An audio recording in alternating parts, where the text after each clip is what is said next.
Hello, how's it going, and welcome back to Tekkit with myself, Lewis. I hope you're all good. And today we're going to carry on with some Tekkit madness. We're going to be looking at some of the stuff that's come in some of the new patches, or the newest version of Tekkit. It's not really new because it's been out a little bit, but we're going to go a little bit more in depth with some of those bits and bobs. So I've decided we're going to look at Forcefields. Yes, I love Forcefields, they're amazing. I've had to play around, they're really cool, and they definitely make your life tons easier, especially if you're playing on a server, because they're so much better than putting down like Tesla coils and stuff. You can make it totally grief-proof, pretty much.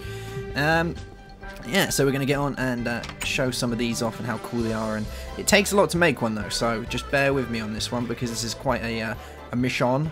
Definitely, it's nothing like the quantum armor, but geez, this is some serious gizmo going on here. So the first thing we need to do is we need to make an electrolyzer. So an electrolyzer is something that you possibly need for other things as well, but we're going to it's definitely needed for this one. So we're going to crack on and let's do this. So first we need some cables. So we're going to need a lot of cables for this actually. So I'm going to take all my cables, all 64 cables. We need circuits, so we take all the circuits. And we need machine blocks. We just need one for this, so we'll take that. And we need some cells, some empty cells.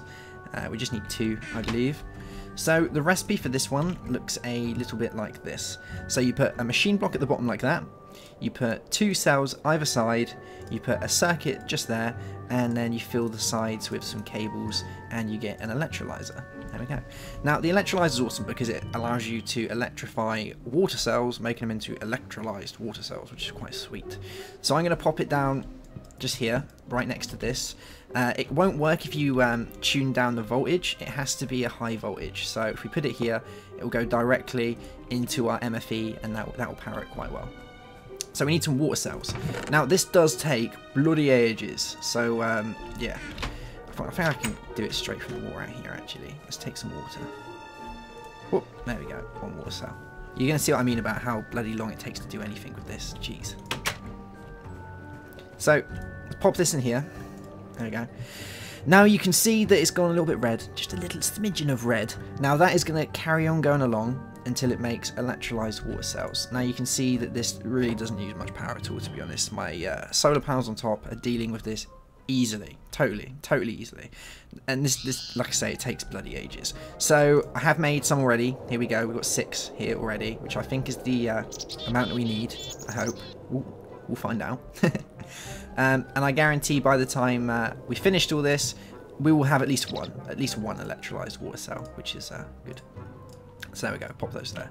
Now the next thing we need to make is a frequency transmitter. We're going to need a couple of these actually, so those are easy, those are really easy actually. All they are is need some circuits, and we need some cable. So we'll do 2 here, and that. There we go, we'll make 2. Cool, because we're going to need 2 eventually anyway. Now the first thing you need to make is a Forcefield core. This is kind of the bread and butter of your Forcefields. This is the main doobry that you need. Oh my god, I can hear birds everywhere. This is amazing. Let's turn this down a little bit actually, because I can hear birds everywhere and it's a little bit annoying. There we go, a little bit down. So a Forcefield core. Now you need electric cells for this, which we've got. You also need some advanced alloy. So here we go, a little chunk of advanced alloy. And we need a frequency transmitter, that, circuits. I think we've got all of it actually. So the recipe for this one looks a little bit like this. So what you do is you put your electrified cells around the sides, like so. You have to put some advanced alloy up the top, like that. You have to put, actually, no, scrap that. We're going to have to take this because I need this actually. You're going to see that it does make them. Take my word for it. Have I got my wrench on me? Yeah, I have got my wrench on me. It's daytime as well. There we go. There we go, right. So we need one of these. So once you've made all your cells, which takes forever, then you can start using this. And I think this is popped into here actually. Where is it? Electrolyzer. There we go. Cool. And I'll keep the one I used earlier in there. Now, how we make this looks a little bit like this. So you put your electrolyzer down the bottom like that. You put cells on the sides like so. You put your advanced alloy just up here like that. You put some circuits along here, and you put a freak tran in the middle. There we go. And we have a Forcefield core. Now you'll notice that the textures on these don't match up with the Sphax that I'm using. I haven't got any of the Sphax Pure BD textures for it yet, but I will keep looking and hopefully we'll find some. There might be some out there. If there is, link them to me or something, but for at the minute I haven't got them, so you're just going to have to deal with some really rubbish textures, but there you go. So that's the Forcefield core. Now we need a Forcefield EU Injector. That's the next thing on the list. So for this we need some refined iron. So let's take some refined iron out of here. We need a bat box, which I'm pretty sure I have. There we go, one bat box. We need cables, refined iron, electric cells, bat box. I think that's it. So what we do, throw a bat box in the middle like that. You put some electrified cells along the sides like that. Then you put refined iron around here. There we go. So we've got the cells, we've got that, and some cables. There we go. Forcefield EU Injector. Cool. Now the next thing we're going to need is we're going to need a MFFS area projector. That's the next thing we're going to use. And geez, that is a mission for that one. So to make one of these, we need diamonds, freak trans, circuits, and we need a electrified cell. Have I got any more electrified cells on me? No, we haven't. Okay, right, we'll do it this way. We'll do it this way. Jeez. So unprepared for this one. So unprepared. Need that. We need to get a water cell. There we go. And we'll pop this in here like so.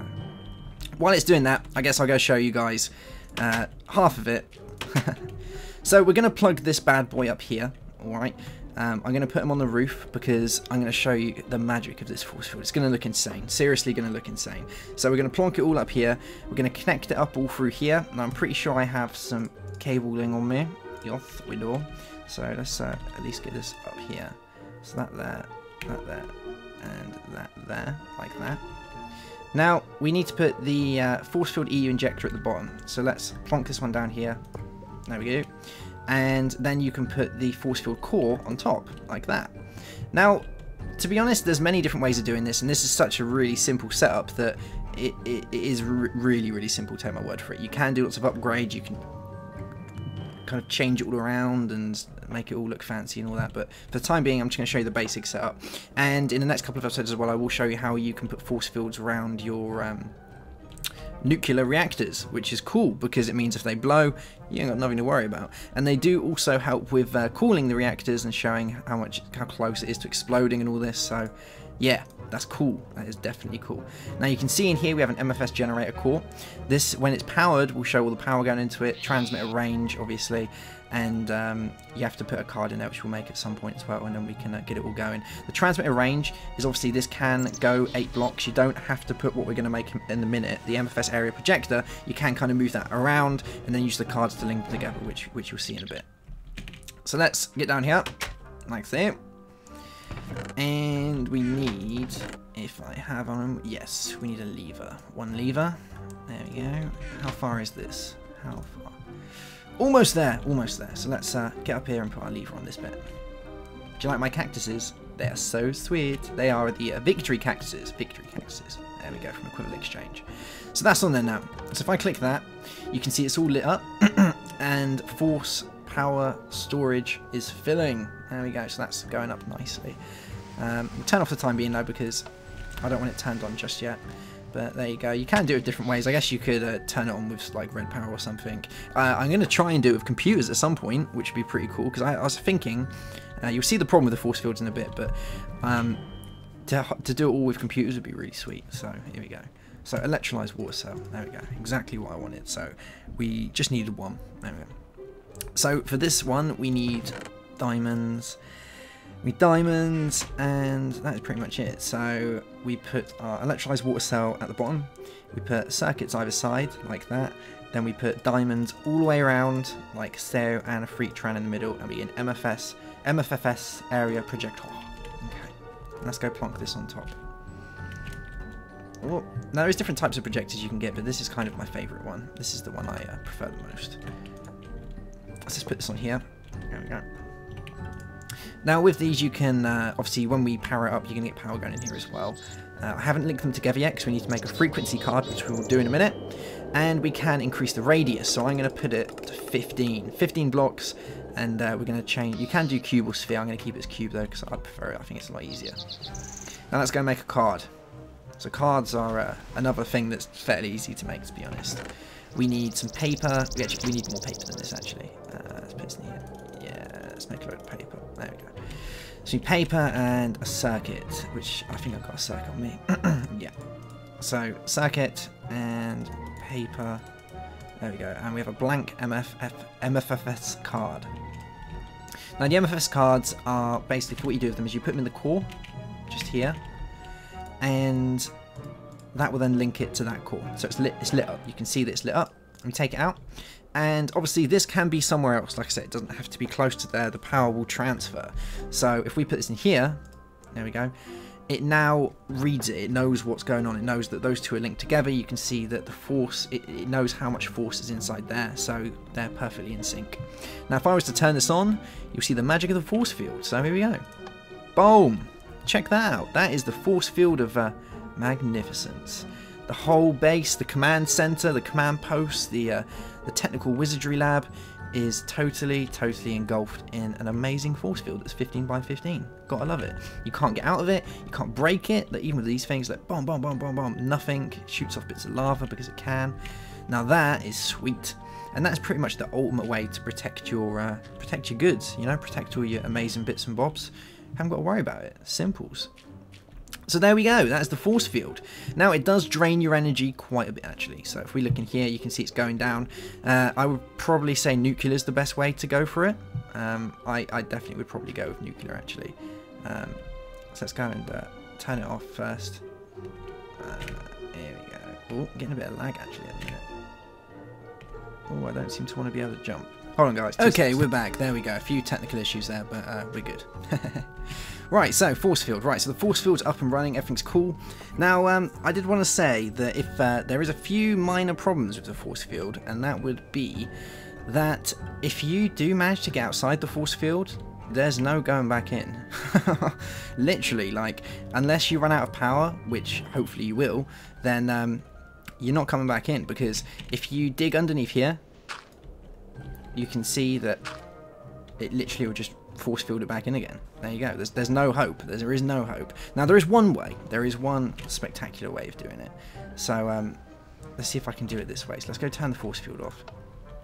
There we go. Now actually I want to remember where the force field is. So force field is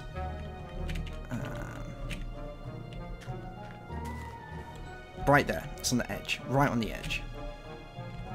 So if I turn it off and go back down, I'm going to take a door with us. There we go. And plonk this here. There we go. And we'll turn it back on again.